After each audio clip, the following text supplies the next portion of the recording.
from Brown University, and she is a College Park professor of family science at the University of Maryland. They now live in Washington, D.C. She went to Radcliffe. Come and visit when you get it. Yes. There is a PhD. We'll be there. She attended Radcliffe College and received her PhD in demography from Penn in 1971. And her studies include analyses of all kinds of trends about family patterns, living alone, leaving home, returning home, entry into unions, and various aspects of roles in families, children's roles, husbands, fathers' roles. And of course has written many articles and books, including New Families, No Families, A Transformation of the American Home with Linda Waite, and Leaving Home Before Marriage, and The Transformation of the the Immigration, Gender, and Family Transitions to Adulthood in Sweden, with Eva Berhardt, Calvin Goldscheider, who's sitting right here, and Gunilla Jaron, who I've not ever met. And her current research focus, though, is on men's roles in family in the U.S. and in Sweden. She just published a paper with Eva and Truda Lepegard called The Gender Revolution, a Theoretical Framework for Understanding Changing Family and Demographic Behavior in PDR. And I just want to say that one of my very fond memories of graduate school, which I actually have very fond memories, was sitting in Fran's seminar in family and very much enjoying listening to her talk about family, and I think you will too. Thank you. See if I can manipulate this machine, my ideas. Occasionally get drinks, but let's see if that works. Okay. What you're going to hear today is based in part on this population development review argument, as well as some other work that I have been doing at the University of Maryland on fatherhood, fathers.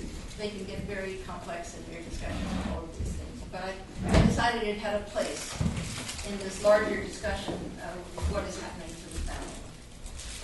And it's coming to Maryland, I also did some teaching, just graduate courses, and one of them was a course on families and households, which when I first started teaching it in the 1980s was considered to be violently innovative. My boss at the time didn't think we really needed something like that. But I'd gotten tenure, so finally let me teach something, I knew something else. But more recently, my last major seminar that I developed was on the demography of the male life force, which made Harriet very happy because I brought all of her work in on work and different kinds of work, but it made me very happy because I could compare men with an enormous literature on women, because almost all of family demography during the years that I was reading it, even sometimes doing it, was really the demography of women and what women did. And my question, I think earlier than most people, what does it mean to men that they are watching all these changes in women's lives, sort of standing on the sideline and not having anything to do with it? But I've made a major step since then, because father does matter to them a lot, and we should be paying much more attention, as I will say quite a few times. So I'm trying actually to bring together three different stories. It starts with something that people are relatively familiar with over the last 20 or so years, which is called the second demographic transition, or has been called that, and we all use the language because it encapsulates, describes neatly, refers to a set of family changes that have been spreading in many ways around the world. And I will talk more about those, but it has some pieces to it that I seem to have there. The massive growth in female labor. All right. They call it the decline in limited family relationships, so we do more. So that they say, fewer people are getting married, fewer people are having children. If they do get some kind of couple relationship, it's a less committed relationship, like cohabitation. If they have children, they have them later, they have them fewer. It's all sort of, the family is going to hell. It's an entropy kind of story. and the major architects of the theory. Well, I'll get to that in a minute. Anyway, the three stories. One is the second demographic transition. What I'm focusing on, and this is the heart of the PDR piece, which I will recommend to you because there's a lot of things in there that I won't get to, is really about what I call the two-part gender revolution. Having spent my professional life living through the first part, which is women going to work, I'm arguing that part two is there. And that whenever people think about it, they tend to get depressed. And they write articles about the stalled revolution and the incomplete revolution and other more negative, pejorative, depressing adjectives. But I'm more upbeat because I'm adding in another piece, which is the work that I've done and read and studied on a positive part of family change that fits into this two-part gender revolution story, which is the growth of father involvement, and in addition, an enormous growth in research on father involvement measured in 100 different ways. So let me start with, not get ahead of myself, the second demographic transition. So I tend to encapsulate this list of cohabitation, dissolution, delays, and so forth as all sort of making the family less important in adults' lives, postponing adult family roles, being less engaged with them, less committed to them. That's really how it's described. And the architects of the describers of all of these trends, which I cannot argue with, they're there. They're overwhelmingly there, much to everybody's surprise when it started. I've been known to say that when massive family change erupted in the 1970s and 80s, no one had expected it. But what they have for explanation,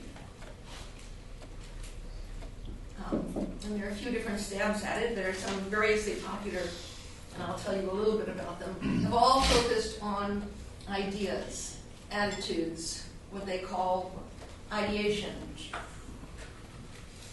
So major architect is Ron Lesthaga, and a number of different co-authors who likes to talk about a 1950s psychoanalyst named Maslow and his theory of higher order needs.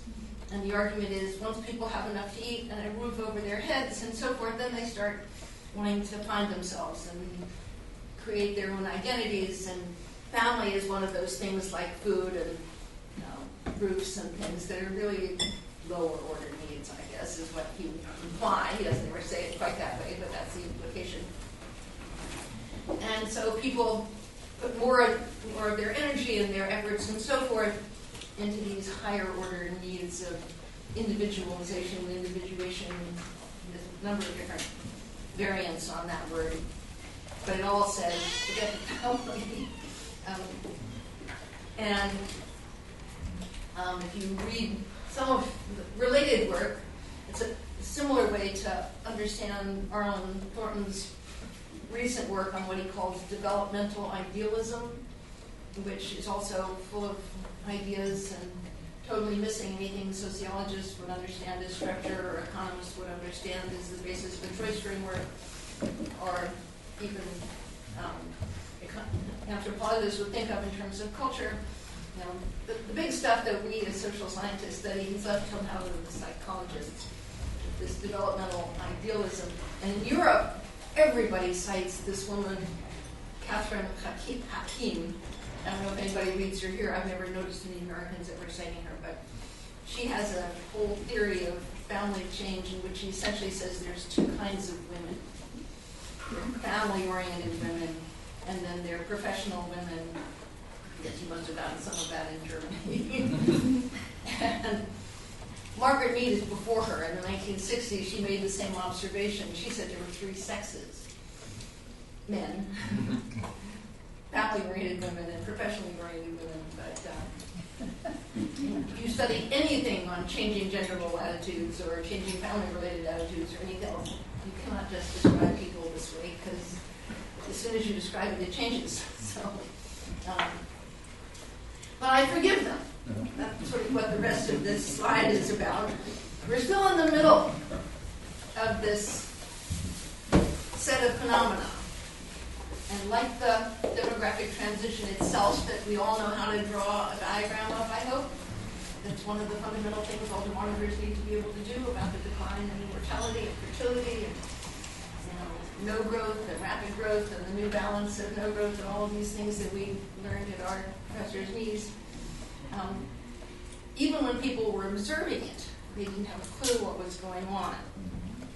And early explanations, it's fun to go into this, are physiological. Moving into urban areas was somehow causing people's energies to leave their loins and move to their heads, I think is the way they put it. And that was the kind of argument. They were particularly worried about women. And if women wanted to get more education, they should have lots and lots and lots of PE.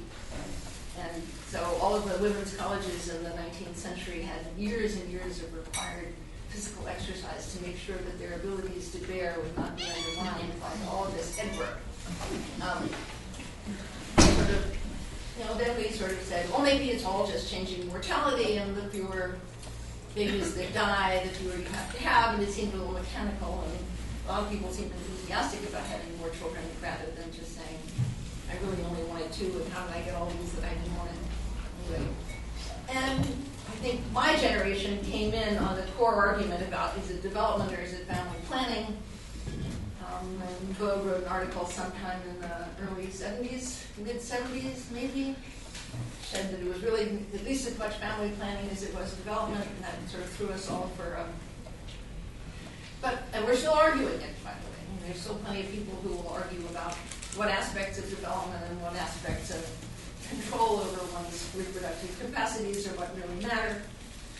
And then, of course, my generation also not only produced or were part of the baby boom, but we argued about it. And if you have any historical memory of the field at all, you know that Richard Easterlin wrote in his presidential address to the PAA in the late 1970s that by 1984, fertility would be rising rapidly because it all had to do with relative cohort size. He had a theory about that, which seems to have a little bit of validity, but not overwhelmingly part of what was going on, because 1984 nothing happened as he predicted.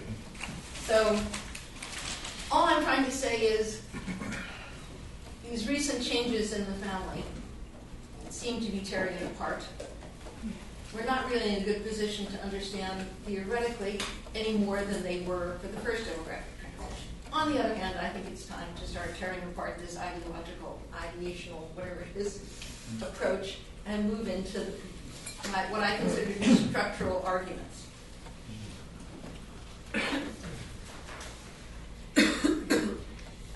And despite the fact that a generation of women demographers, women family demographers, Suzanne, Bianchi, and so forth, were deeply huffy about anyone suggesting that women going to work had any impact on anybody, and certainly nothing negative impact on children or anything like that, and certainly not negative on divorce and a whole bunch of things like that. It's our view that the first half of the gender revolution, the growth of female labor force participation, really changed the decision-making, the choices of couples, that as couples make choices about how to spend their time and earn their income to support themselves and create a family and live with that, that really changes their priorities. And it's a serious structural change, that the fact that most women are working, that's the real turnaround. It's the move from a minor thing that some women did for pin money, sort of the way it was talked about in the 60s, to something that was woven into the fabric of family life itself, that women were prepared to work, expecting to work, and increasingly even expected to work.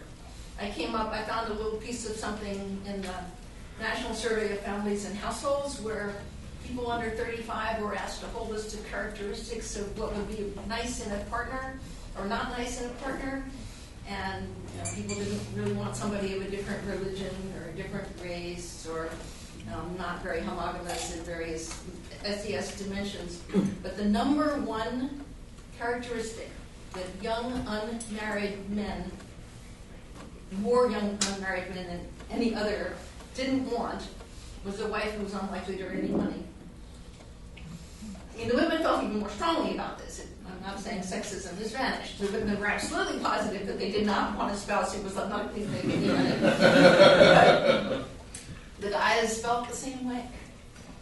So, the structural change wrought by, in that sense, the first half of the gender revolution, the 50 years of recent increase in female labor force participation, not only women, but married women, not only married women, but married mothers, and of course unmarried mothers, and so forth, who were thrown off of welfare in the mid 90s, forced into TANF, and then didn't get any of that either.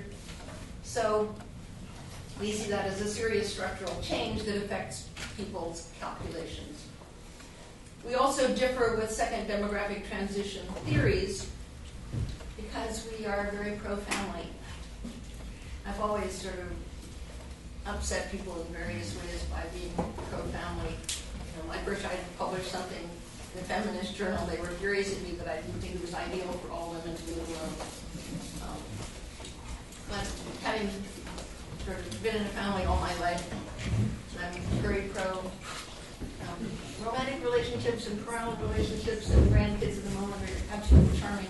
And I've noticed that an awful lot of men, though they don't talk about them the same way, they don't share pictures quite the same way, are very happy to be in solid families of people that they enjoy spending time with. So we think families matter. And finally, as a result, or possibly of our theoretical orientation, our view of the future of the family is much more positive than this sort of deterioration that has been predicted by not just Lestaga, but Becker and everybody else who sees, you know, the growth of female labor force participation or the growth of higher order needs, leading people away from the family and leading it to destruction.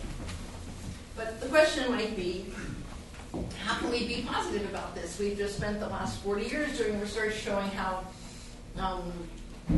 women who work marry later, have fewer children. There's all sorts of causality arguments about whether they're more likely to divorce. And there are a whole series of relationships which either we have to recalculate or they have to actually reverse. Must education or female labor force participation always reduce people's orientation and family forming abilities, activities, and so forth? And does family really matter so little to people? And that brings me back to fatherhood, because what we're seeing is enormous growth in the fatherhood phenomenon. But let's move on to anything I haven't already said about the two halves of the gender revolution.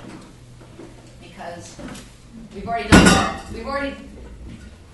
People tend to call it one revolution with a stalled component, men's involvement in the home. I feel much more comfortable, and if we want to talk about this later in the discussion, saying that they really are two parts, and there's a certain amount of necessity involved in moving from nowhere to part one to part two, and we shouldn't be blaming men all the time for not leaping rapidly into part two as fast as women leapt into part one. But this essentially creates the abolition of the separate spheres, that when women move into work, that cracks all the ceilings and so forth. And that when men move into the home, there may still be two spheres, but they're no longer as gendered as I grew up in. And to take just a minute to talk about the first part of the gender revolution, it requires that you sort of rethink your understanding of industrialization. Because, and in fact the demographic transition as well, there was an enormous growth in productivity that men could bring home to their families by stopping being farmers and starting to be, whether they were industrial workers or commercial workers or professional workers or whatever. And For women, the demographic transition, which actually Kingsley Davis pointed out 40 years ago or more, really transforms women's lives. That was just because I'm here at Berkeley, so I give a shout out to Kingsley. But when you redo the math, and several people have done this in very nice technical ways, women have an awful lot of years of adulthood, pre-retirement adulthood, that they really don't need to be taking care of small children. And the question is, what else are they supposed to be doing? And as I suggested, the economists thought they would move from quantity of children to quality of children, though a lot of people were against that. They actually wrote novels and books and screeds about monism and about how women trying to be too involved in their children, particularly their male children, was doing them in. Portnoy's complaint was a variant of that particular argument. And William Good, who actually did an analysis of industrialization in the family, basically felt that although there were many, many, many different family forms that the anthropologists have discovered across the pre-industrial world, as they industrialize, they will all converge on, guess what? The 1950s family in which he goes to work and she stays home. And Talcott Parsons added, and then they don't compete with each other, because think what would happen to a marriage if she went to work and they both earned money and they competed, it would destroy them. So that's part one. And our argument is that if, and this is somewhat of an if, but I accept it in general, that the first half of the gender revolution weakened families because women were adding substantial amounts of time alternatives and pressure alternatives and focus alternatives to their family roles. Maybe they had been spending too much on their family roles as their families had contracted and their lives had expanded, but sometimes you just can't be everywhere at once, especially if your daycare arrangements fall apart. I have brought children to lectures, and you can't do many kinds of jobs, and there are necessities of all kinds. But our argument is that if the first half of the gender revolution weakened families, at least a little bit, the second half may strengthen families as men use a little bit of their TV time or whatever other time they have to spend on their families. So I want to take 1 second just to deal with something I encounter over and over and over again in the literature from men and women who don't think men can really do it. It's not good for them, it's not good for the family, it's not good for the kids, it's just wrong. And I have a whole collection of excuses that various scholars have made that makes the idea of men ever doing any domestic task, even playing with their kids, it would seem to be ridiculous. So it's just really science fiction. You can find all sorts of good plots where gender equality is made to seem as weird and interesting as possible. And a number of references to how when women start to insist that men do more of their share of the housework while they're working full-time too, that it would lead to domestic violence, and maybe in some cases it does. I'm not a master or mistress of that particular literature, but I don't think it's very dominant. There's also what you can encounter, which is called gender essentialism. The core nature of women and men is absolutely different, essentially different, and women are mothers. Dads are not mothers. This was very popular in, I don't know, if you remember Peter Pan and Wendy singing to the Lost Boys about all the things they were missing with their mothers, and how important it was to have a mother. And, children need their mothers. That became part of the sort of tender years theory of divorce and so forth, which resulted in, as the divorce rate was rising, the money going one way and the children going another way, which was somewhat problematic because, of course, children needed their mothers, and their mothers weren't making any money and their fathers were going away. But I would go further and come back to Catherine Hakim and Margaret Mead. Generally, they couldn't imagine what I've come for many years to call my 2x2 table. There's men, women, and there's work, family. And Hakim is saying there are 3 entries, 3 squares to that 2x2 table. There are family-oriented women, there are work-oriented women, and there are men. Of course, they're all work-oriented, we know that. And the other square of men with any kind of family involvement doesn't exist. It's not a 2x2 table, it's just 3 cells. And Hakim says that, and Margaret Mead said that in the 60s, and it's time for us to stretch our imagination a little bit more and think about what men and their families can be involved in. Because it's happening. I now have lots and lots of research that I've done and other people have done showing the extent to which men are becoming more involved in their families and in their homes. And as I predicted a long time ago when somebody raised the question, I said, I think the door that will bring men into the family is through their kids. That, it makes women angry because it's more fun to play with kids than it is to clean the bathroom. And I would probably agree. But once you walk through a door, everything else comes along. And so fathering is leading the way. And I'll show you some statistics in a minute. But I want to just tell you a little bit about the father involvement, fatherhood, fathering, all of this kind of stuff. Literature, which demographers don't read. Almost none of it is written by demographers. It's written by psychologists and family science folks and people who work very hard on crafting measures of accessibility and warmth and monitoring and control and rules for behavior. And they break down all of the parenting tasks that take time, thought, energy, wear you out by the end of the day, and try to measure people's engagement in them, male and female, and so forth. And occasionally they will talk about time, which can then quantify nicely, and that's much more fun to do because it will help me focus on the story. But there has been, as I mentioned, an enormous increase in the number of studies. They even have a journal, which I understand is on the rocks at the moment, but it lasted for quite a while. And it's called Fathering, a Journal of Theory, Research, and Practice about Men as Fathers, to keep the door open as wide as possible. But a number of time-use people certainly have studied it, published there, and some of them are even demographers. But the universal response, every single study I've seen that looked at change over time, shows that we're living in a period of men's increased involvement with their children. That fathering hours, responsibility, whatever those other things that I left out, warmth, monitoring, control, engagement, and so forth, are going up. That men have accepted within their adult role set, at least in the US and in most of the countries of Europe, the idea that they want to be and should be engaged in their children's lives. And here is a quick example based on time use data for men's weekly housework and childcare hours. This is housework. This is childcare up there.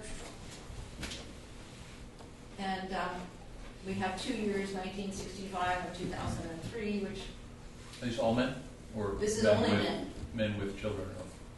This is all men? This is all men with children. No, it's all men, you're right. You're absolutely right. So there's a lot of non-child care going on among people who don't have children. And this is U.S. This is U.S. Mm-hmm. Oh, yes, U.S. men's. What That's data? up there. Any What data other? are these? Us men's. Us men. Hours worked per week. They're not many hours. There's loads of hours in the week, more hours than these. Right, so it's gone up from, in 1965 to about 11 hours a week. That part's bigger. So 16 and a half hours a week, so not a lot of hours in the week, but a substantial trend, I would have to say, for men, both in increased domestic hours, and of course if you don't have children, you still have to, even if you're living alone, you still have some housework to do, I hope. Or in the office 18 hours a day, you still have to clean your office. I don't know. Can we just go back? What age group are we talking about? U.S. men, single, married, Everybody. What age? I think you're pushing me on that one, Mhm. but it's Okay. probably 18 plus. It may even include people in their 80s for all I know. I'm always amazed at how people will leave the old age open-ended. Living alone, living with others. Everybody. Everybody, got it. Yep. Okay. Yeah. And I have a parallel chart for women, which looks a little bit different. Okay. It's similar in one respect. Women are also spending more time on childcare, but they're spending considerably less time on housework, mostly because they're working. And perhaps because their standards are lower, they don't need everything to be whiter than white. And that was one of the costs of my growing up in the 50s. I managed to feel guilty that things are not whiter than white, though they aren't. And then there are always German housewives who think that you should be able to eat off the floor. So standards can be very high. Parkinson's.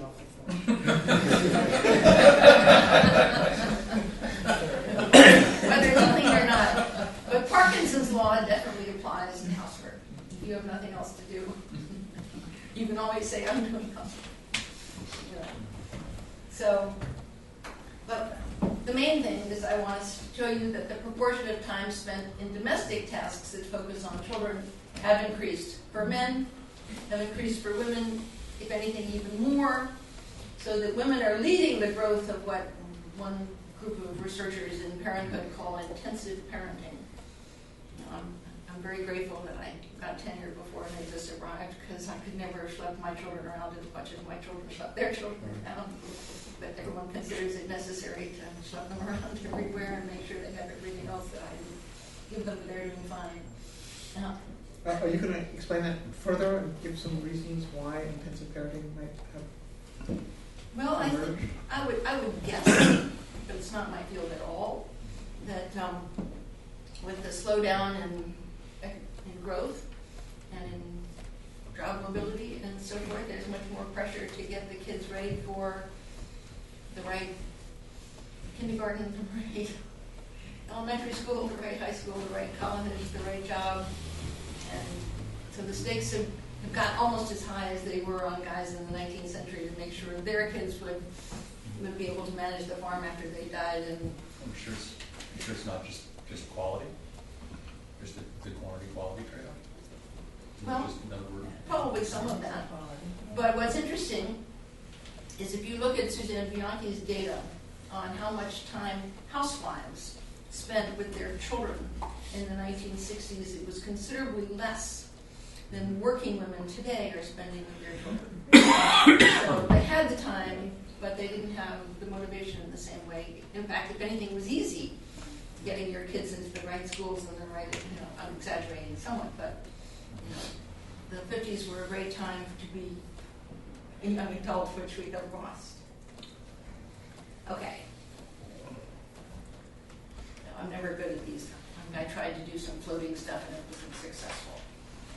But I think that data suggests those things. Oh, yeah? And just to follow up, what are these, do you recall where these hours are coming from? Out of what activities are being substituted? I would presume not necessarily work, right? It's coming out of leisure time? Work hours are, it depends on which class you're looking at. Professional men are working more hours, so it's coming out of leisure. Working class men are not working more hours, and they have those hours. And maybe the growth of TV watching is just a little slower as a result, but the number of hours spent per week in TV watching dwarfs childcare. Whenever a kid says to you, I don't have time to do any housework, I've got all this homework to do, take another look at how much time he's getting in screen time and make him do whatever housework you had in mind. But we have data that suggests that men are now spending as much time with their kids as moms on weekends. Dividing it up by weekday, weekend seems to show that men's weekends are no longer meant for playing golf. They're no longer meant to go to the bar with their friends. They're supposed to be spending time with their kids. And in fact, women now have more leisure time on weekends than they used to have because they're not stuck with the kids all the rest of the week. And, well, you're about to see this as a graph, so I won't go into too much time. But whenever I talk about the changing ratio of men's hours to women's hours, some important and serious feminists will say something like, well, it's just that women are doing less. It's not that men are doing more. And there's a fair amount of truth of that, but by no means total. And if you do the same calculation for employment hours, you'll find that women's ratio of employment hours has been going up, and part of that, almost as much, but not quite as much, of that is men's decline in employment hours. So I think the right measure is the gender ratio, though it's important to know what the components are and why they are. So this is a graph that I made based on somebody else's work, but I put it together my way, which has a nice slope to it. So it's the ratio of male to female hours in domestic work, including both housework and childcare. Casey? And it starts, and I basically pulled out the Scandinavian countries for some other purpose, partly because Sweden started so late. You can't see these time periods, and I didn't label it properly, but it begins in the 60s and goes up into the early 2000s. And when they upgraded Word and Excel, I put all my time into making sure I could still do Word, but I'm not as good as Excel as I used to be. I haven't followed all their changes. So this is from the 1960s to the early 2000s, when in the 1960s men were doing, generally speaking, about 20% as much time, putting in about 20% as much time into housework and childcare as women, and that by the early 2000s it was between 60 and 70% as much time. So you may say that that's not enough. You may say, we've got a long way to go, baby, but it seems to me we've also come a long way. And what is doing this? What is our explanation? Because, Becker is a smart man. All of these people have sort of projected that with the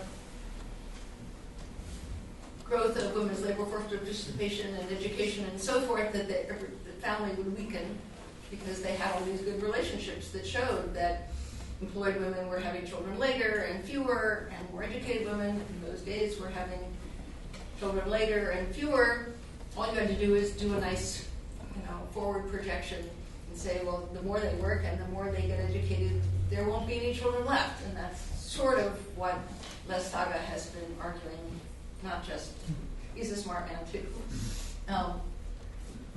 But are those relationships fixed in stone? Are more educated women less likely to marry?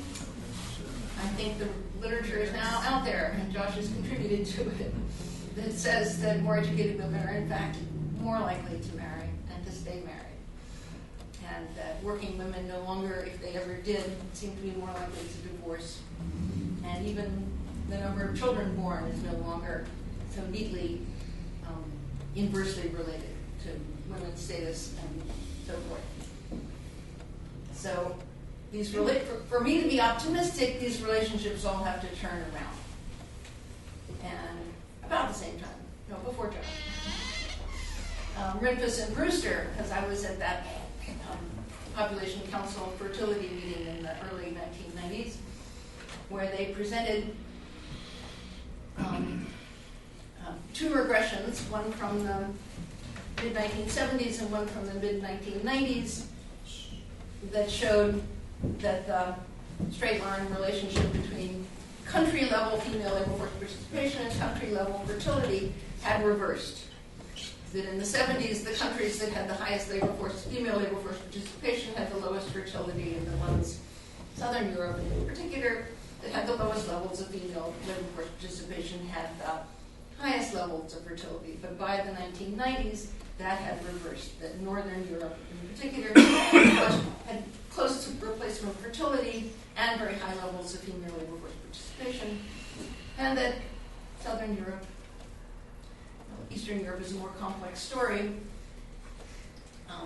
although they still had fairly low levels of female labor force participation. It had come up a lot, but their fertility had dropped like a stone, and we had to invent these new terms like lowest low fertility, and what was happening to countries with fertility rates, total fertility rates of 1.2 or 3, and on for decades.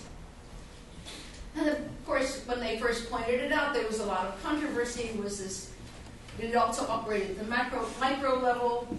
And what's really causing it? Is it policy, the way the Scandinavian countries do it, that makes work-family reconciliation a lot easier, etc.? Was it greater job flexibility, state policies?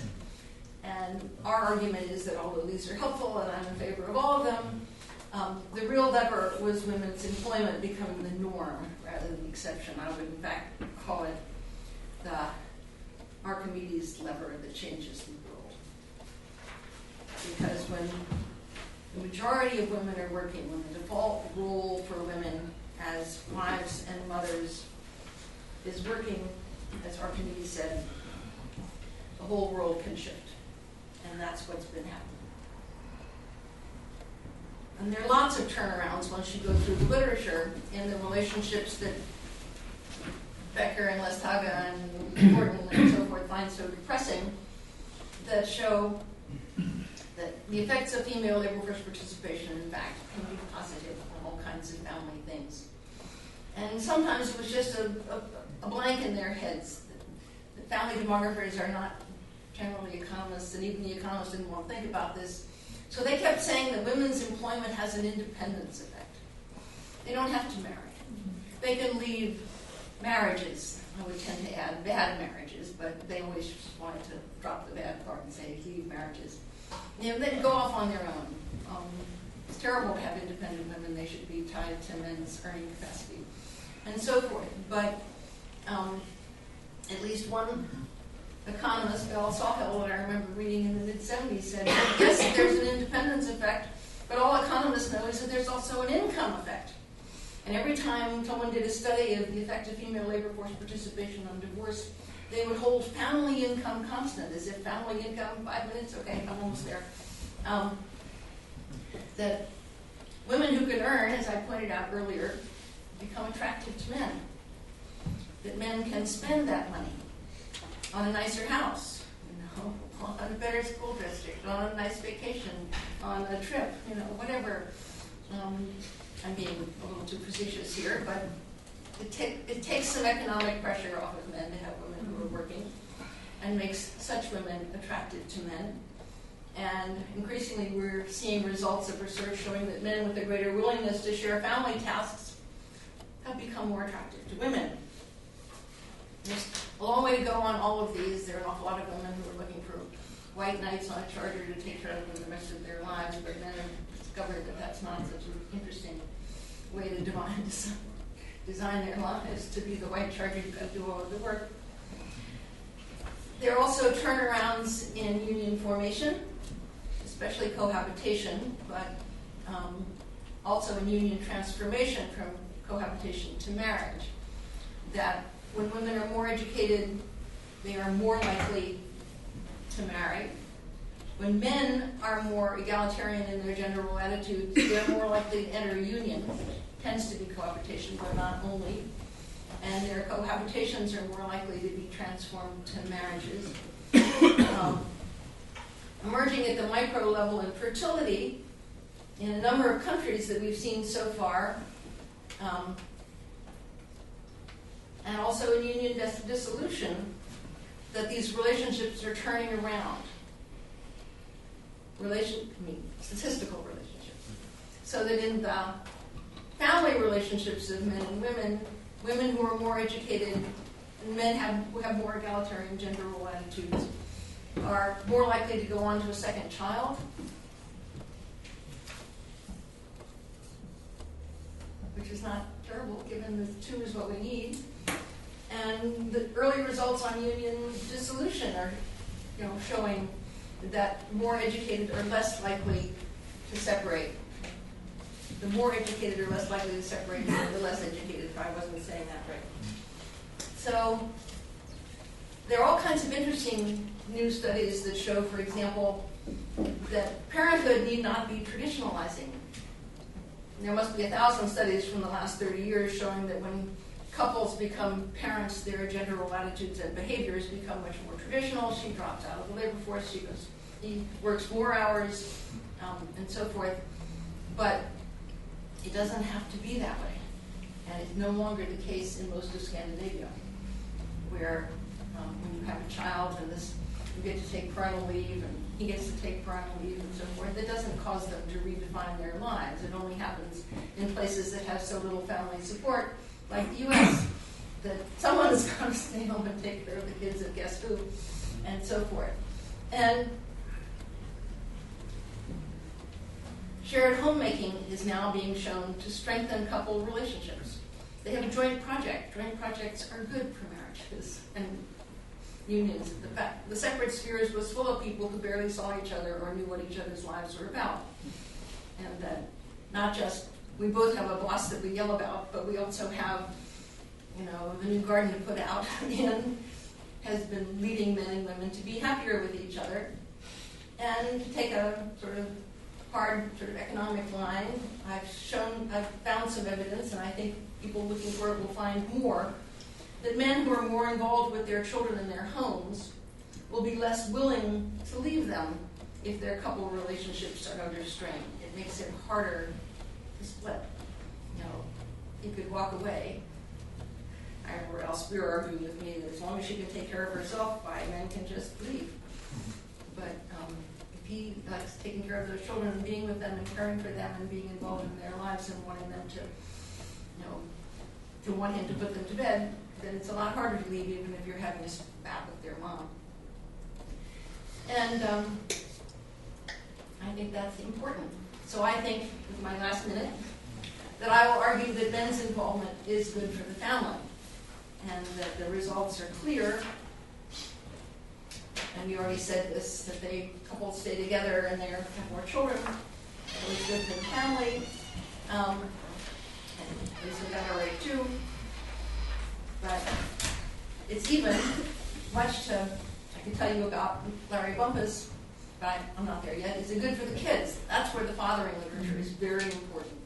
It shows that children who have more engaged fathers do better in school, they do better in handling their negative externalizing behaviors, if you want to go into that literature, that father involvement is good for kids. And the more time they spend with them in general, as long as the father is not abusive or something like that, it's much better for the kids. And it's my view that dads are figuring out that their kids are better off when they have clean clothes, good food, a relatively hygienic environment. Maybe I'm pushing it a little bit, but it's good for men. We've now had a series of studies showing that marriages are happier when men do housework, which I told you before. And after some argument, it's now fairly clear that these marriages also have more and better sex. And it's good for women.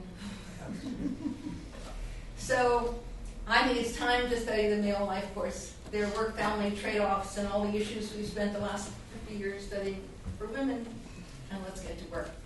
And here I have sort of two references, the sort of polls that this presentation is based on, which is a paper, where did it go? Wrong button. Paper in PDR from last June, and a paper that Sandy Hofferth and I did for an encyclopedia that summarizes the change over time in father engagement, which is not easy to find. Most of them these are cross-sectional. So, thanks.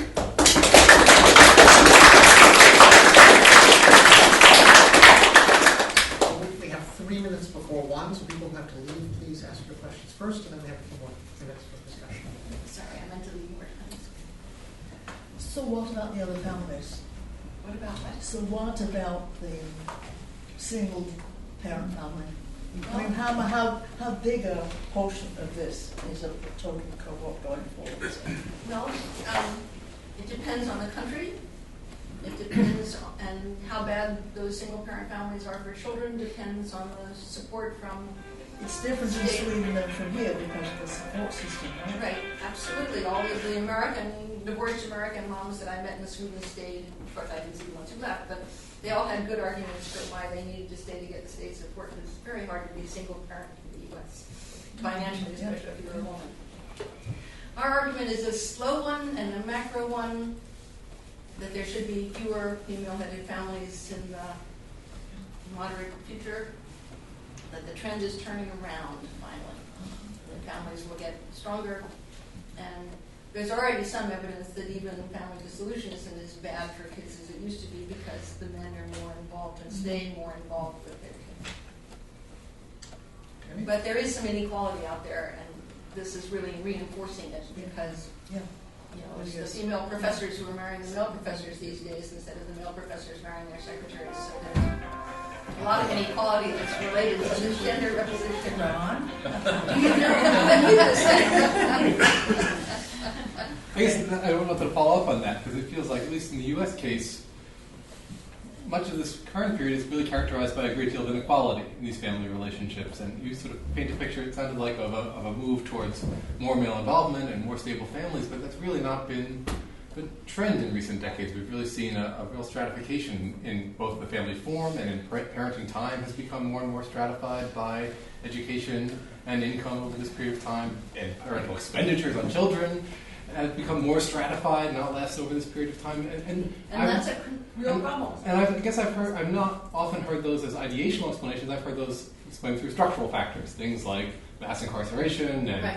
economic inequality. And so I guess I wanted to hear more from you about how you see these class divides fitting into your story and where you see the future of these class divides. Okay, I mean, part of my sort of learning about the families was from being in Sweden, which is about the most egalitarian industrialized society there is. And every time we've run interactions by measures, good measures of class, we've done almost nothing, which is startling because it's so different here. But the person you should be asking that to or following is Justa Espin Anderson, who has done both important cross-national welfare studies and inequality studies. And he's now making the argument that without state support, which the U.S. is an example of, that these new family forms that I'm describing will in fact make inequality worse, as the more educated are spending time with the more educated and the less educated are spending time with the less educated. And so I'm not saying, and I can't handle climate change either. There are a lot of bad things out there, but focusing on my particular field, I have some optimism. I think it's for sure many studies, time use studies show that generally there's a convergence in time uses for men and women, although still there is a lot of inequality. And so it's a kind of question or comment with respect to the limitations of using time as a measure. So for sure we see a convergence. Men are doing more, women are doing less. Both are doing more in terms of childcare, but there are dimensions that cannot be captured in time. And what do you do with the time? So there's a literature about passive childcare, for example, showing that men are more involved in passive childcare than women. So it doesn't mean they're physically with their children, but they do not necessarily They may be doing interact with them. Writing a proposal or watching TV or reading the paper or so forth. Right, and the other, they're doing more of the, and if we look at activities, so they're doing more of the activities that are, as you mentioned, considered fun, but also where they have more discretion with respect to the time. And another, you didn't think they would move first into the tough ones, did you? slowly, but well, this is happening. My view is that we've come a long way, and it's not surprising that this is the route it's taken, but then we can't sort of neglect the fact. I mean, I love to find parallels between the growth of the first half and the second half, because women's labor force participation was dismissed over and over and over again as just pin money. When my family and I got our first home, the banker wanted to tell me that we were one of the first couples he included her income in the mortgage assessment. At that point, I was making as much as my first spouse, and traditionally they would not have included my income if we couldn't have afforded that house. So now they do include her income and assume that she'll figure out, or they will figure out between them how to handle it. And so the other point, another issue is mental labor. So things that we cannot easily measure that take place in our head and that women are much more likely to do when it's energy consuming and time consuming as well. which That was shows that who is held responsibility, making sure Right, that right, the right. kid is at the doctor's appointment and making sure that the play date is set and all of the sort of calendar controlling. And I would say two things about that. I mean, part of it is that it's a process of evolution, and the more men learn about their children, the more they can figure out what's best for them. And I hope they can agree most of the time and discuss it between them. But women do like to retain control. I sometimes think of the children as being sort of like 1950s automobile. You know, she could drive it, but he was in charge of making sure that the oil was changed and the tires were pumped up and so forth. He didn't really trust her to take care of his car, and that's the language I hear among women who don't really trust the dads to take care of these kids, except in the easy sense. And, you know, I agree with you. It is the easy part, but they're getting there. And just another comment with respect to... That's other people's questions. Okay. Let someone go before me. Go ahead, Paul, if you wish. So, Maybe if I we're should stand up thinking so I can see about, hands in the back. Yeah? we're thinking about the United States and restricting our countries. attention to the middle class, Yeah. uh, Not only. one of the biggest things that's happened, perhaps the biggest thing between the family of the 1950s, the family of today, the population has doubled. The families of today are finding their niches within twice as many people on available land and resources. And if one looks around this area and looks at members of our family and acquaintance who are young couples or young potential couples, what dominates their coupling decisions are housing prices. So there's a kind of, you've talked about the structure within the family, but that structure within the family is being conditioned by a set of access to the means of family production, Right. houses, schools, services. I don't want to sound like a Marxist, but there seems to be an upper stratum of other structural change. And I doubt that most folks in their 20s around this area anyway would, while they might welcome the changes that you're describing, would see the overall And they picture support them. as becoming more enabling. No, the overall structure for young adults is shitty. Excuse me. So, how do you see that the family They're structure suffering fitting into the together. larger structure? No, I mean, there's an interesting book based on a survey by, and some qualitative work by Catherine Good-Person, I guess, which shows that young couples will expound very egalitarian attitudes, but then when push comes to shove in a difficult market environment, both of them will prioritize their own ability to make money. And they're not willing to sort of sacrifice a little bit of the job time for family time. And for him, this means she better do it. And for her, it means bye-bye. And this is not good for young couples. And there's a lot we could do to make young adulthood redistribute the resources a little bit better so that they could get some more and they wouldn't be ending up full of not only housing